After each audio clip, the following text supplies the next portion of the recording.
Wow, chicka, wow, wow, wow, wow. Slapping the bass. Making outtakes. That's beautiful. Hey guys, this is Dylan. And I'm Lydia. We're here for Broken Pictures, and if you want to see what we're doing, keep up with what we got going on, check out our website. It's www. Yeah, that's right.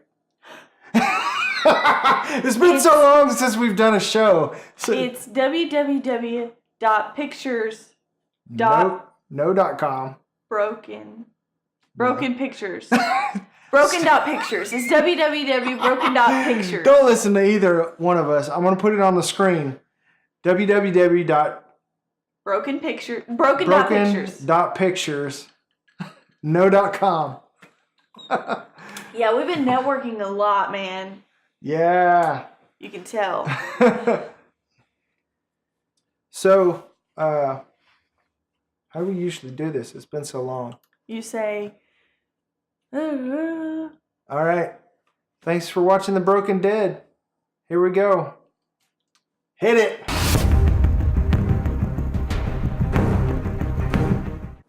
All right, guys. and gals. So, thanks for tuning in. It's been a long time since we've done an episode, so I hope you guys had a Merry Christmas. What? That was that long ago. The show, the season finale, mid-season finale was before Christmas time, and we wished them a Merry Christmas before we went out. And so, I mean, it's been that long. Hope you guys had a Merry Christmas, a Happy New Year, Happy Valentine's Day, Happy Boxing Day. I don't know, whatever holidays you celebrate. God bless you. Or if you don't, whatever you believe. Anyways, I'm digging a hole for Carl. So. Too soon, man. Too soon. Too soon. Hashtag too soon. Too soon. Too soon. Hashtag too soon. So anyways, a lot's been going on. There was some major outrage about Carl being bitten and possibly dying. And they moved, what's that? Spoilers. Yes. Well, that was kind of all over the place. But yes, spoiler alert, if you have not watched the last episode of Walking Dead, you might want to watch something else. And by the last episode, get into it. We mean the most current episode. Yes, Honor. So, there was major outrage about that, and they did some shifting around. Gimple is no longer the showrunner. He is now the puppet master, pulling all the strings between all of the Walking Dead entities, whether it be Fear, the video games, the original Walking Dead, all that kind of stuff, except for the comic. That's Robert Kirkman's deal. But I'll get into that later, another time. But anyways, so they moved some stuff around. I don't know if it was already planned or if it was to appease the fans that were upset. So now they have a new showrunner, Angela Kang, and she's going to take things hopefully in a bright new direction. Psych, this is The Walking Dead. Hopefully she takes things in a nitty-gritty, interesting direction and doesn't kill off any more main people that have been there since the very beginning. And I know I said in an earlier video that, hey, this is all-out war. They need to be killing folks. They need to kill the right folks, okay? Not even so much that, is they just need to kill them correctly. Yeah. So we'll get into that later. So anyways, there was a big debacle kind of over Chandler Riggs leaving the show. Apparently they had asked him for 3 more years, and then 3 days before his 18th birthday, decided to let him go.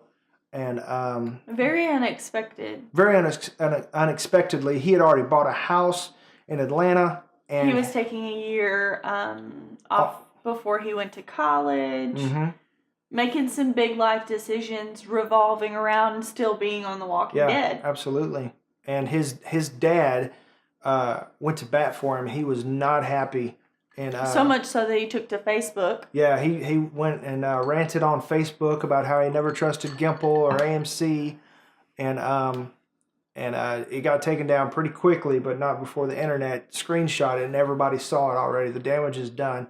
But apparently all that is blown over, or Chandler is playing it smart and not getting his hands dirty because he was on The Talking Dead this past week, and just spoke nothing but love. Yeah, he was extremely graceful about the entire experience, and a lot of respect for that dude. So with all that going on, it was up in the air whether or not it was a publicity stunt or if this was actually happening. And if, of course, you've watched the last episode, you know that this happened. Like it's a done deal. So then, on top of all that, everybody's contracts ended with season 8. So everybody re-upped on their contracts, except for Lauren Cohan. She asked for more money because she's been there a while, and she hasn't been there as long as Carol, Melissa McBride, but she's more of a bigger player in the Walking Dead universe right now, being the leader of the Hilltop.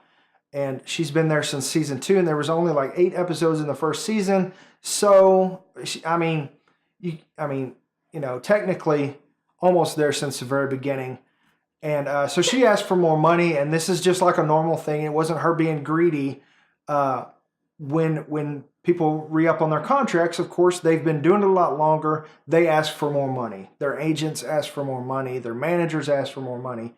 That's normal practice. So they threw her an offer, and she said, no, I want something a little more on par with what Andrew Lincoln and Norman Reedus are getting. However, she didn't ask for equality because she knew that she wasn't on the same level as them as far as like scenes in the show. So that it was previously reported that she had, and so some of the equality pay people were getting upset about that, which as they should. But she was fair about it, and she said, "Hey, look, I realize that I'm not Norman Reedus, I'm not Andrew Lincoln. I can't talk, and so I'm just asking for what's fair."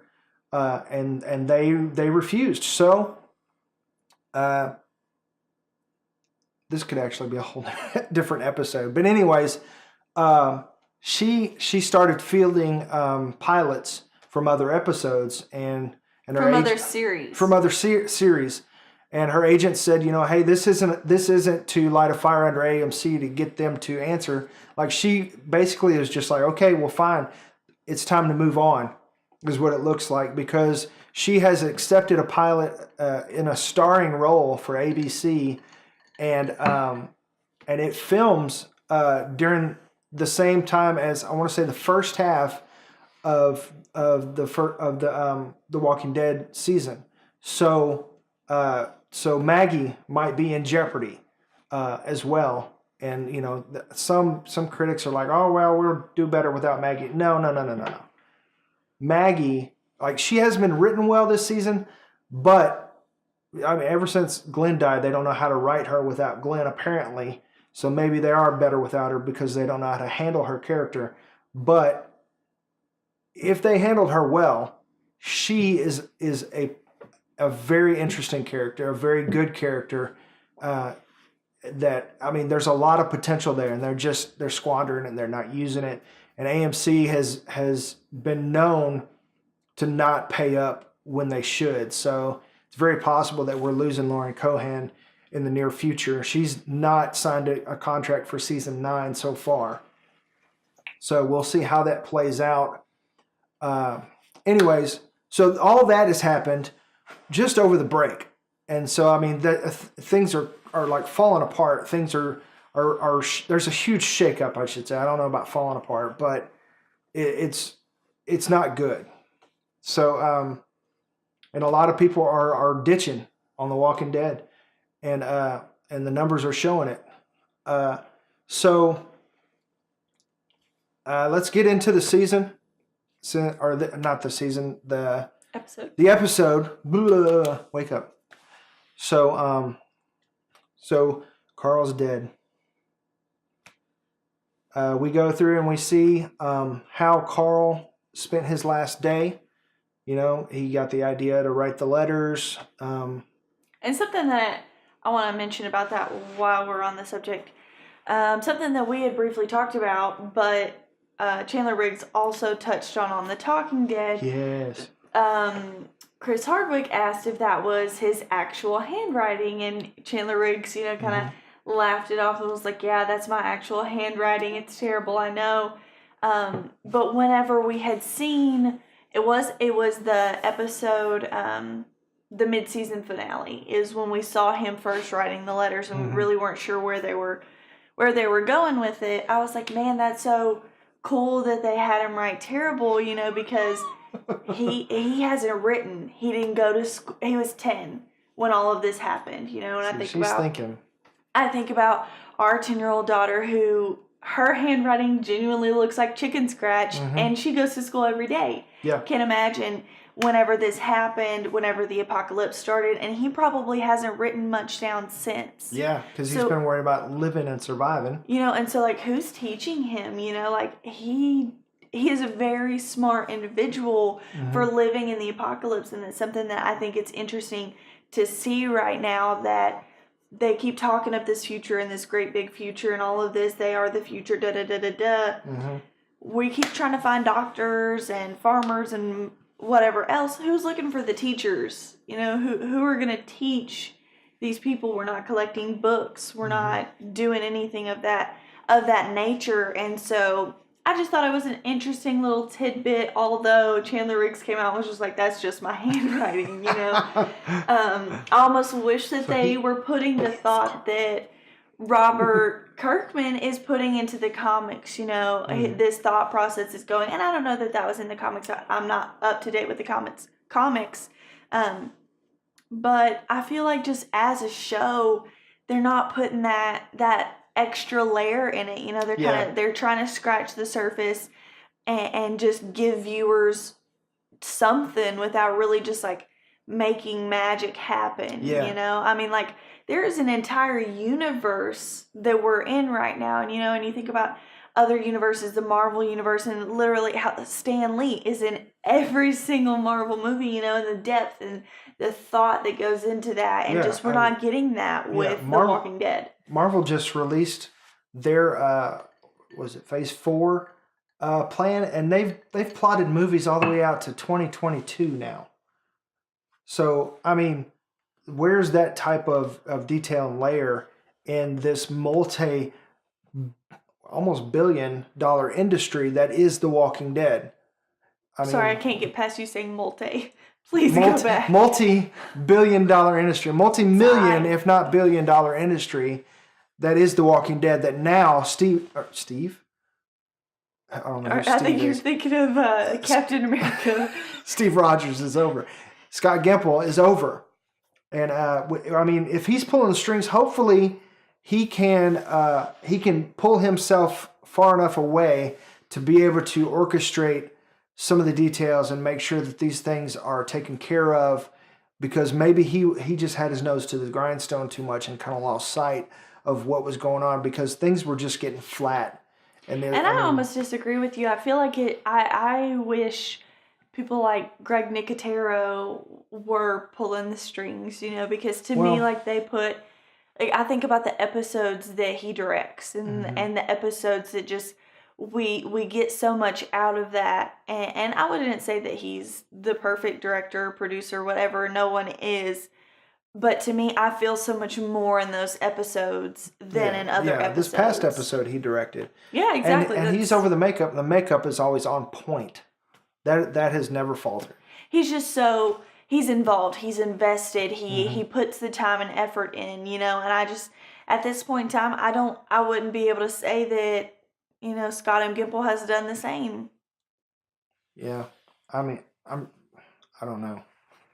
But it's obvious that they're cutting corners with character development. Maybe there's maybe there's too many communities and there's not enough airtime to cover everybody, but there's a lot going on, and they're not getting where they need to with the characters. That's what made it great in the first place, was these character relationships, just the relationships and what they went through together and what they experienced and how they dealt with it, how they dealt with each other.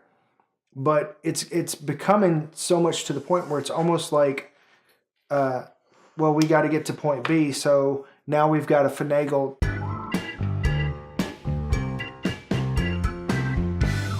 to make these characters react in a way to make point B happen, instead of it happening organically and reaching point B in a natural way.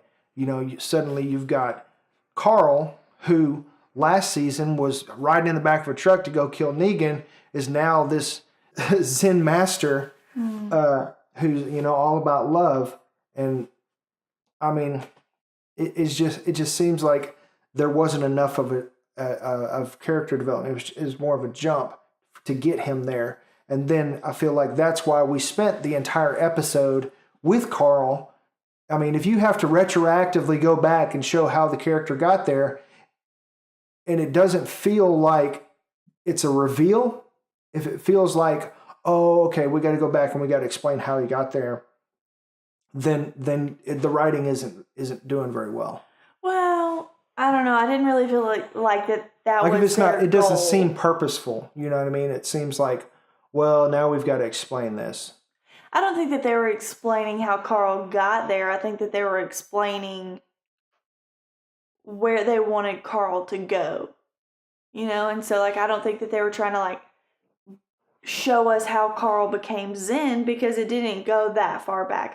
I feel like they were going for a different goal there. But I mean, I don't disagree with you when it comes to they're not developing the characters well enough, but I don't it's not for lack of time, because I just think that they're spending time on the wrong things. Yeah. Things that are just unnecessary, unneeded, just too much. For example, the whole Carl death scene, I mean, it was the first time in a while that it's actually even come close to it's even come close to being gut wrenching and making you feel something. So I think the last time was when Sasha died, that it was just like, that you actually felt something, and so and then they almost spent way too much time with the death scene, where it was just drug out way too long.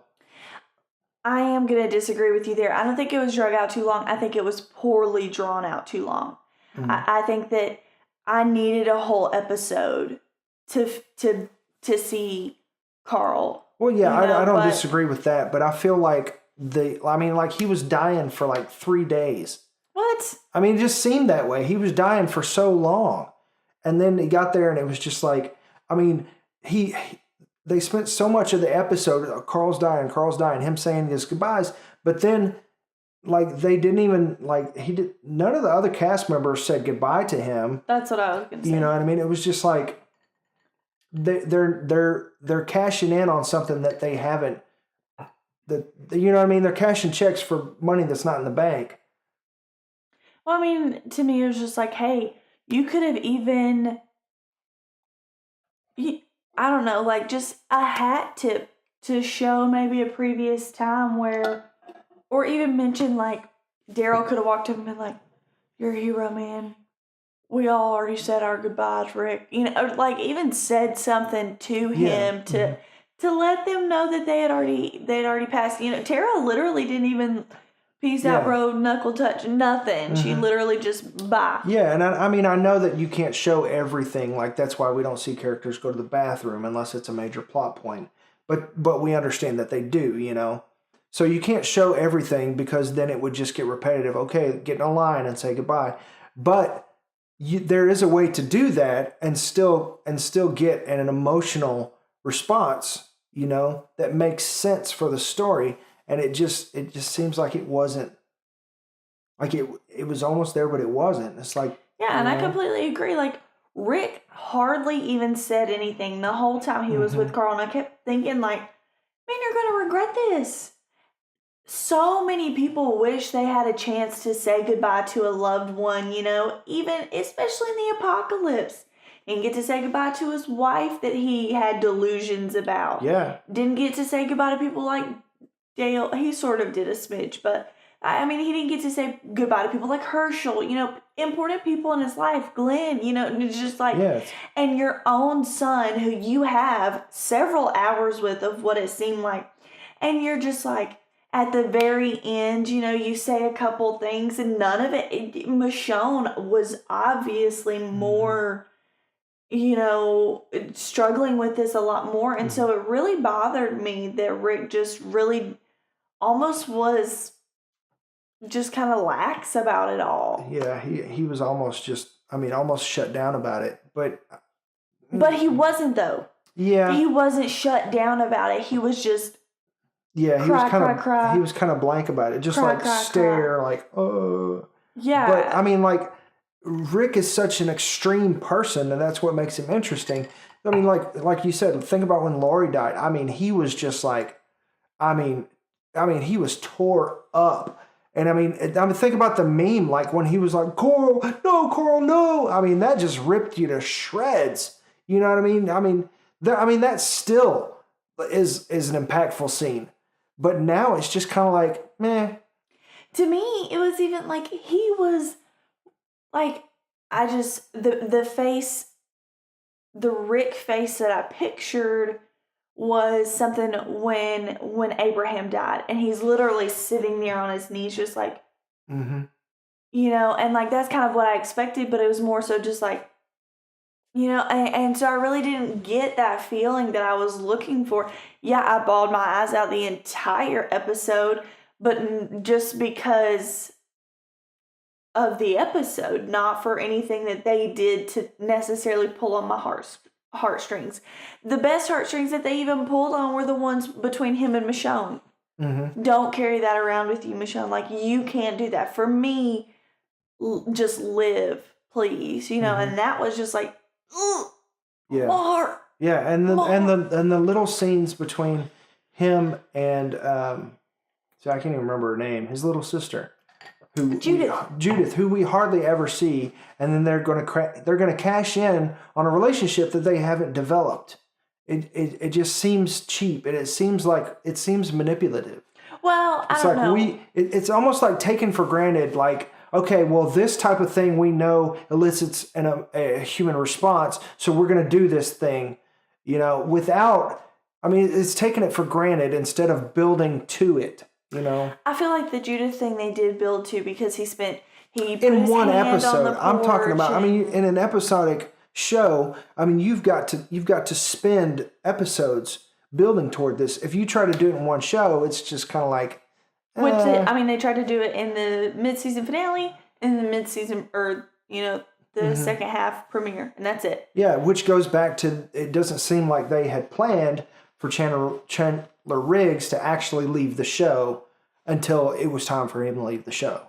Yeah. And then it was like, oh crap, we got to figure this out. It's almost like you piss somebody off, and so they're like, get rid of him. Exactly. Like the Dale situation of like, Dale wasn't on the show any longer because the showrunner at the time, he was moving on out, and him and Dale were good friends. The actor who played Dale. Got fired. And so they killed him off. Yeah. So like he was like, I'm done, so kill me. And it's almost like the kind of something similar happened with Chandler Riggs. It's just like he stepped on the wrong toes, and so it's like, let's kill him, get him off the show. Yeah, or maybe he asked for too much money. Maybe he was turning 18 and they couldn't pay him a child's rate anymore. Who knows? Because they've apparently replaced him with Henry now.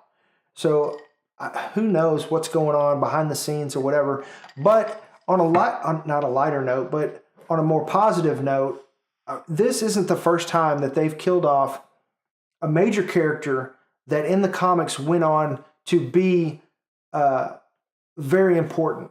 To list a few, Andrea, Glenn, Dale. Well, Glenn died at that moment in the comics. Like, that was Glenn's death.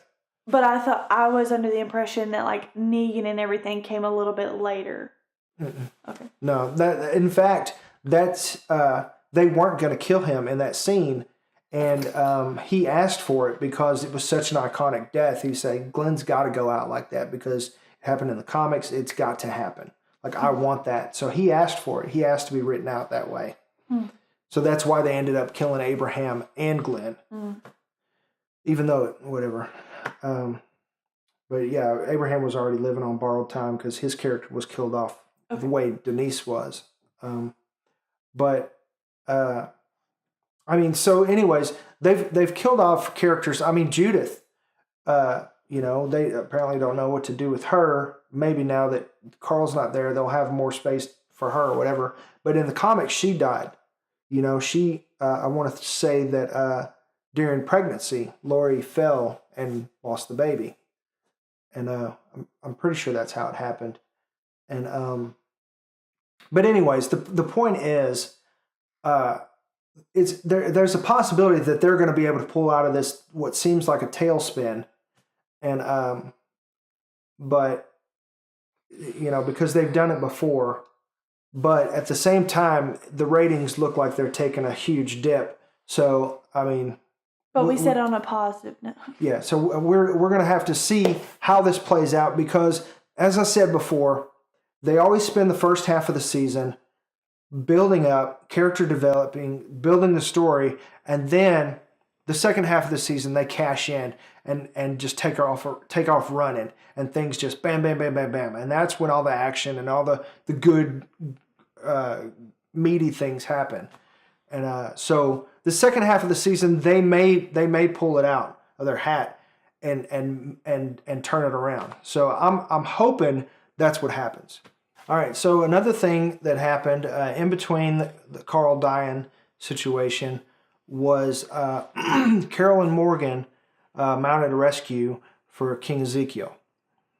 And so we've got the guy, what was his name, that was holding Gavin, that was holding Ezekiel captive, was showing some remorse and, hey, this is how it is, kind of trapped in between the bat and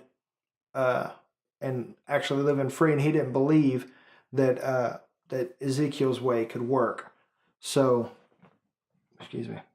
So there are a lot of people out on the internet that was hoping that Gavin was going to make a turnaround, but obviously that didn't happen. And so you got Carol and you got Morgan going in, they sniping people, and that was pretty cool. But also they find out that Henry has followed them there, and so he's sneaking around. They have no clue where he is, so they just go about their mission, and they're sniping people, and then they Gavin and his people retreat to the theater, and there's still like probably 5 to 10 other guys spread out throughout the theater trying to keep King Ezekiel. And then Carol kind of pulls one of her sneaky moves and sets off a flash grenade or whatever it was in the doorway, and they all turn around, and then they throw down a prop or a backdrop or whatever background, and then shoot them all. So, but to me it seemed a little lackluster because you've got Carol and Morgan just kind of standing there, not really behind anything. And, had that been flipped, those people would have died right out because they're just standing there out in the open, and then all the saviors have all those seats to duck behind and just shoot them. They could have just knocked them out. But that's not what happened, of course. Well, Carol dove down and ducked behind something. I don't know. What do you mean, I don't know? Well, I'm just saying they pushed the thing down and they're out there in the open and da-da-da-da-da. But I don't remember her ducking down behind something. But I do remember Morgan pulling the guts out of that guy, because my first response was kind of like, this is kind of dumb for them to just be in one spot, both of them together, and push the thing down and just start shooting like they're Scarface or something. And but then when Morgan pulled the guts out of that dude, it turned it around for me. Yeah, that was pretty amazing. So then they save King Ezekiel, and then go outside to try to find Gavin, and Morgan is in hunt mode, and Morgan's in clear mode. yeah, he's trying to clear, and so he's struggling, and Carol's fighting with him, trying to get him not to clear and kill Gavin. So then Henry ninjas out of nowhere, right in front of everybody, sneaks up behind Gavin and sticks the stick through his neck.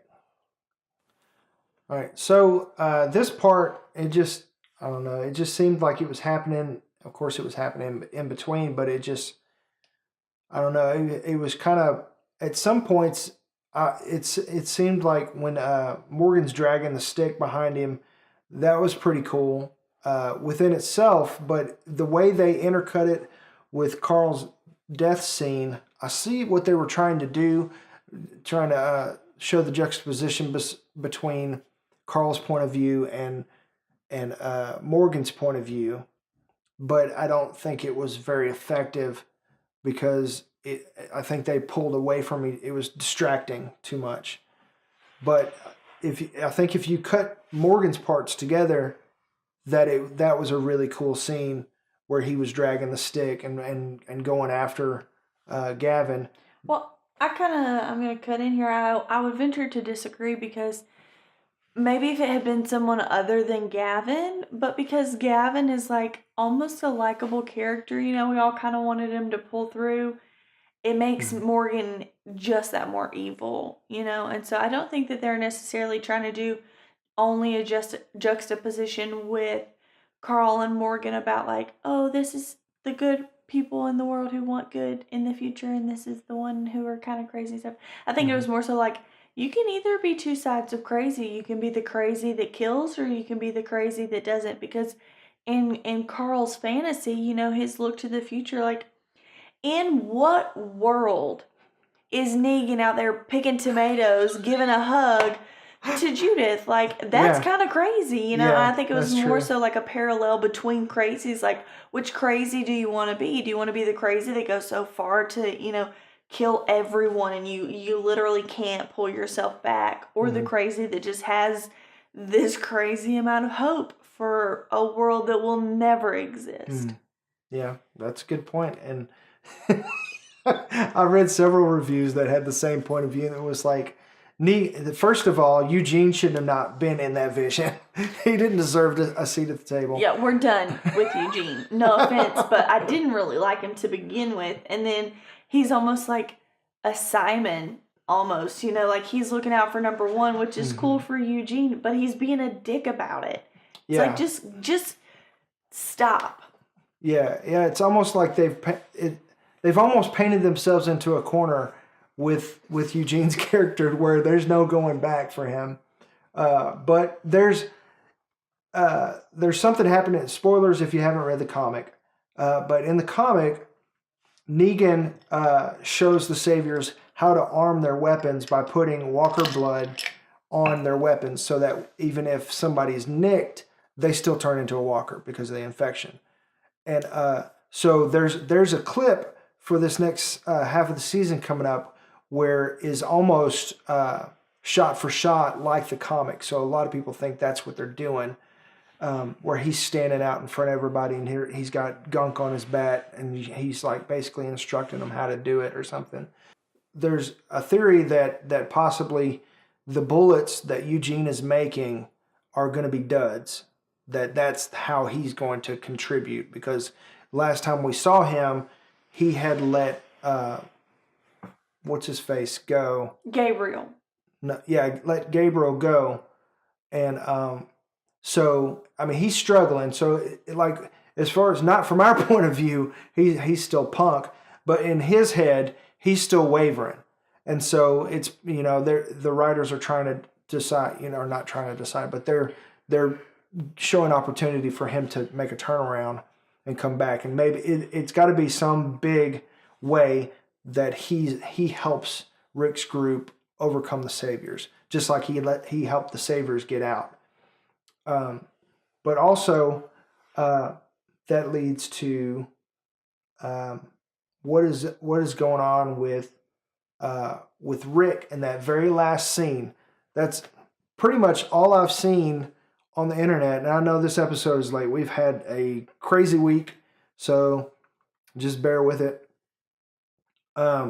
That last scene, all I've seen on the internet is people talking about Carl's death or whatever. But the main thing is that last few frames of the episode where Rick is sitting up against the tree, and we finally see what Red Eye Rick is doing, and he's got a wound on his side and his hand hanging down, which looks like his hand rested on his gun. And as you do when you get shot, you grab your side and you hold that, and so he's got blood all over his hand, right? Well, I haven't had a chance to zoom in, and I've been working like crazy, but apparently if you zoom in, it looks like a crossbow bolt or some sort of arrow. So, and that's like the arrow is still stuck in him. Yeah. So there's a point in the comics, another spoiler coming up, that a point in the comics. Yeah. Where they've all modified their weapons, and they've got the Walker guts on them and stuff.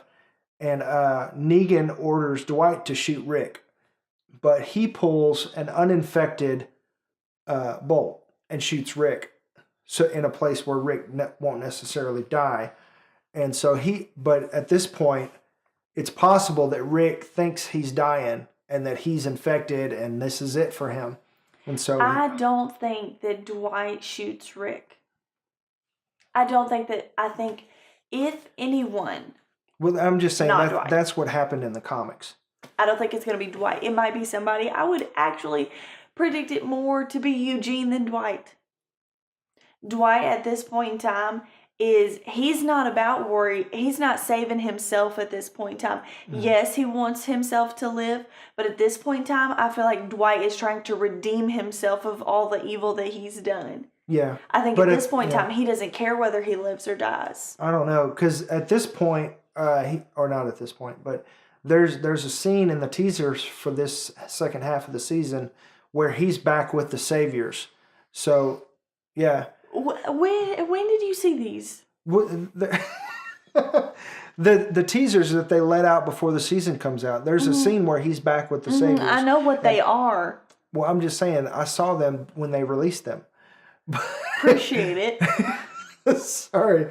I mean, that's like the third time you've mentioned something in a teaser that I have no clue what you're talking about. My bad. I subscribe to AMC, so. They I released them. I'm sorry I didn't share. But the point is, like, I don't know how he managed that, because I'm not even sure that the lady lived or not. That was in the little throwdown with him in the season finale or mid-season finale.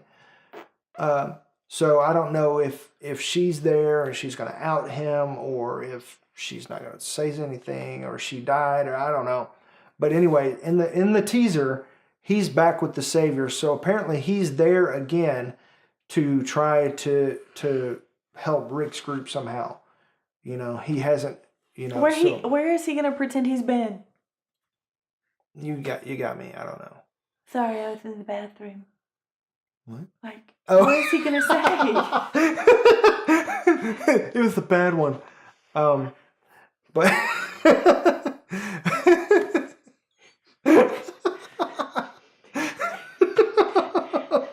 Bob's foot really got me.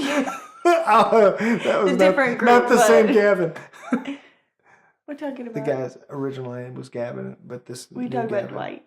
I know, but I was just saying, there's another Gavin. Like, there's only like 100 people that we've met, and you had to reuse a freaking name. Speaking of, the Terminus people, that was not in the comics. That was something else that they wrote well, and it was really interesting, and it was crazy.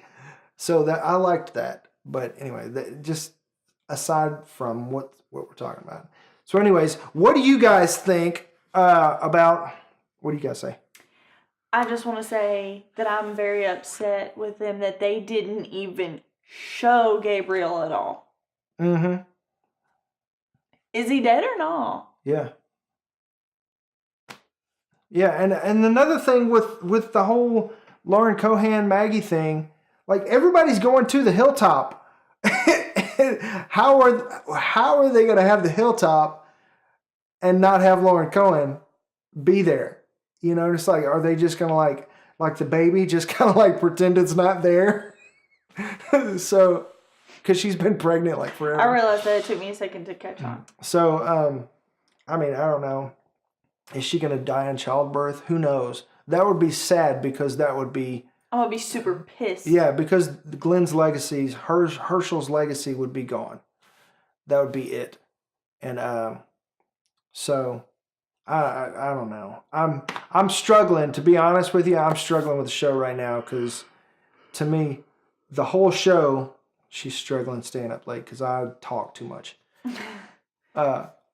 The whole show, to me, it was about the relationship between Rick and Carl and him bringing his family through the apocalypse. And now it's something else. Now it's just Rick getting through the apocalypse. With Judith, who he doesn't give two shits about. That ain't his daughter. Exactly. You trying to tell me? And now Gracie, who Maggie has for some unknown reason. Why? I don't know. Maybe they're just trying to do like the prison and have more children around.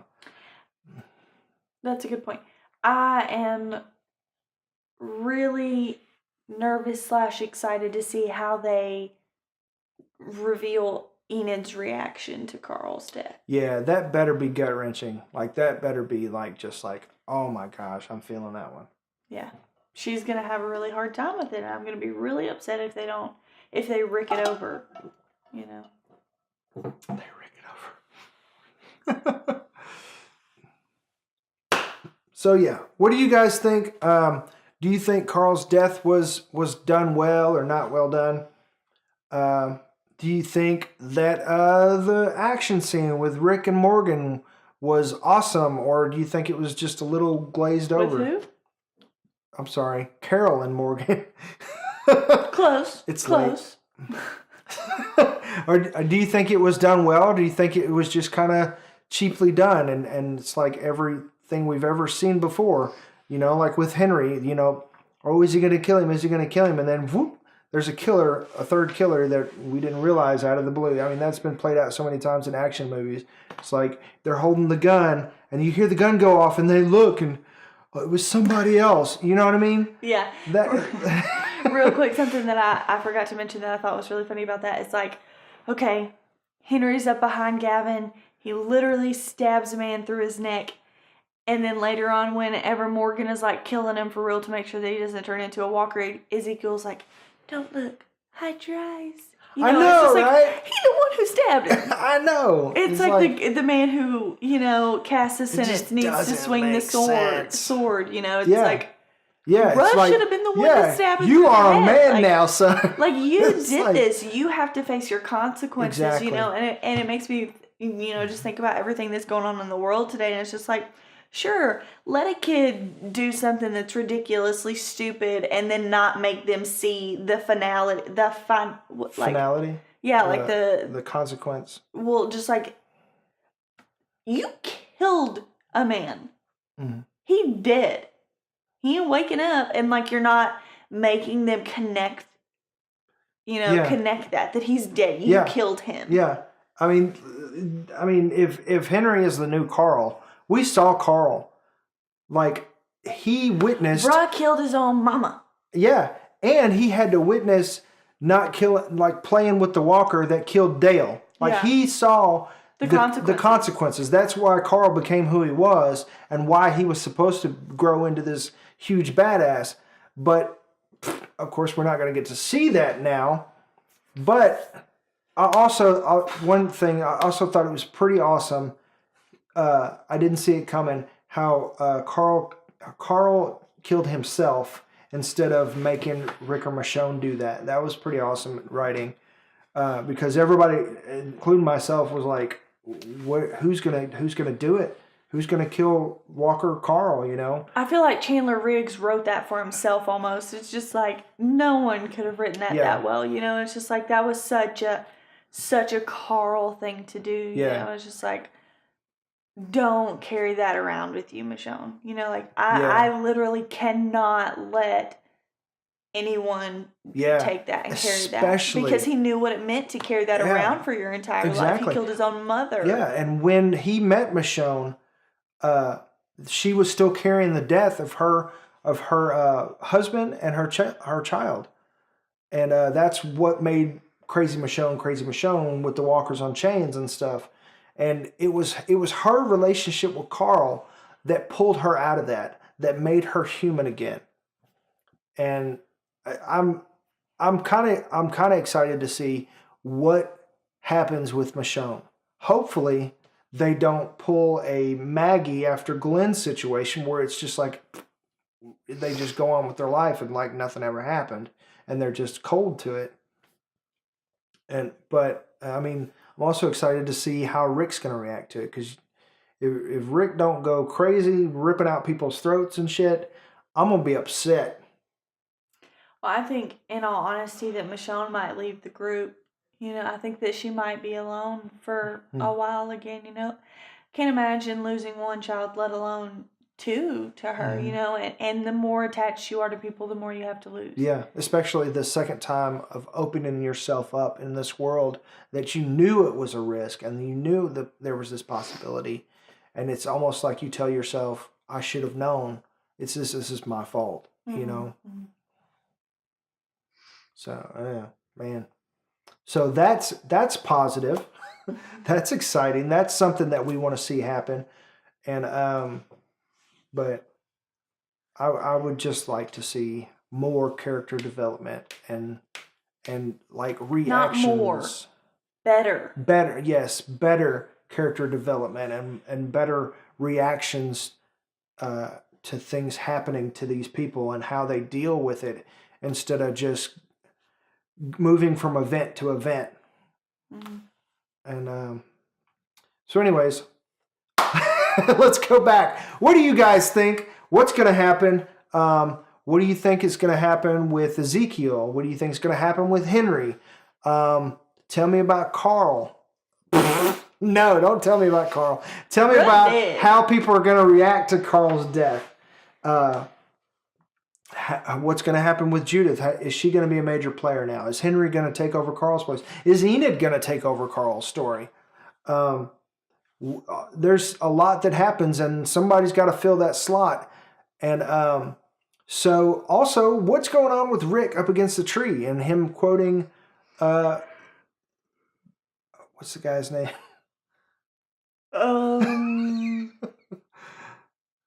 The guy that Carl brought in. I can't think of his name right now.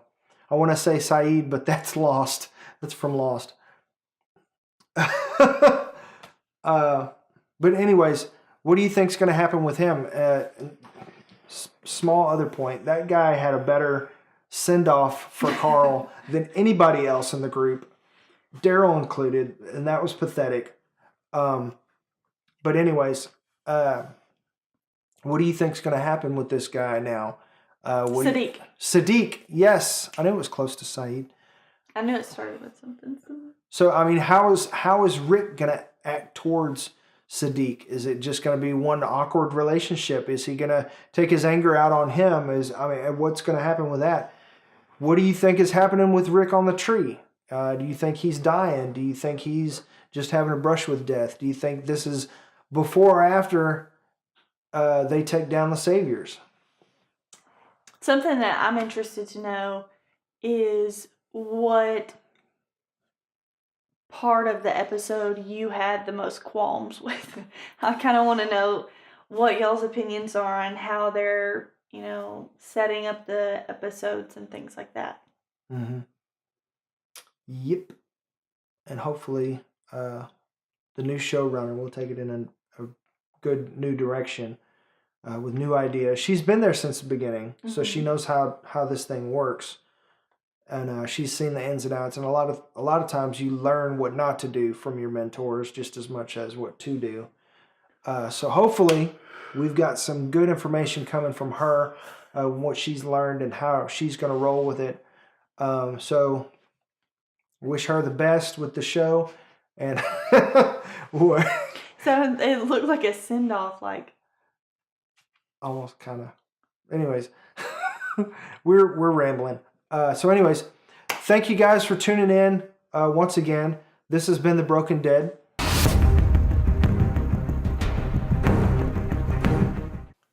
And this is Dylan. And I'm Lydia. And thanks for tuning in. We're with Broken Pictures. Check out the website to keep up with what we're doing. That is www.broken.pictures.com. And thanks for watching. Peace.